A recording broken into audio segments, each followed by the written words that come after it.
President of the Year 2016, Florentino Pérez. Dado que tenemos, digamos, ya el trabajo. Del Chiringuito, Florentino Pérez said his dream was to play at Real Madrid. Sabemos lo que es el Real Madrid y lo que representa para cientos de millones de personas en todos los rincones del mundo. Florentino Pérez, but he really wanted to be that revolutionary figure and he installed the Galacticos.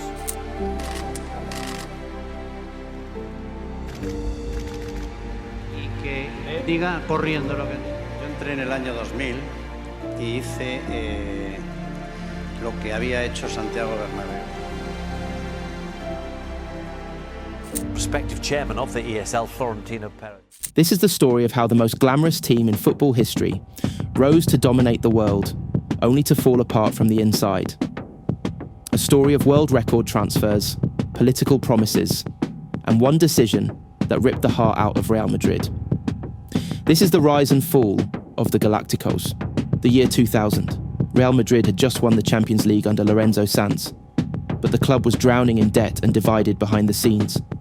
Enter Florentino Pérez, a construction magnate with political connections and a vision to make Madrid not just the best football team in the world, but the most marketable.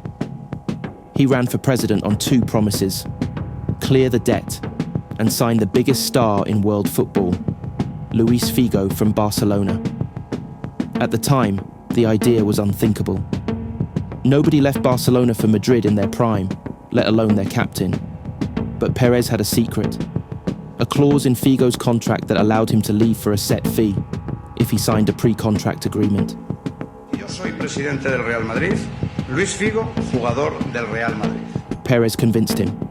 When he won the election with 55% of the vote, the deal went through.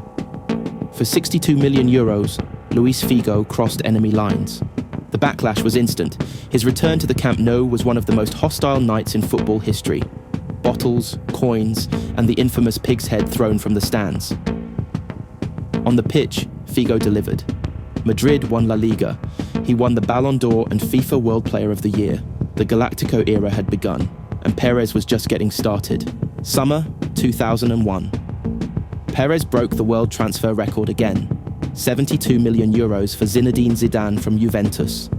The Frenchman joined a team already stacked with Figo, Raúl, Roberto Carlos, Hierro, and Casillas.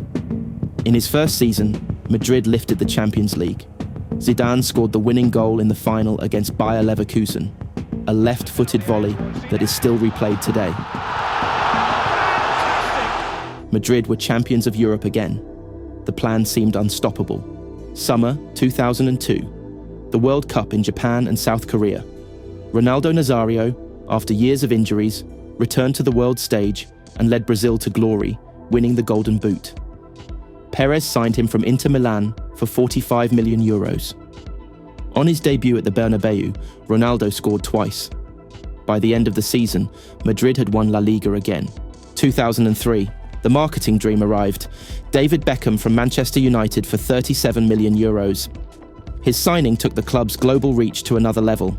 Pre-season tours in Asia became rock concerts in football shirts.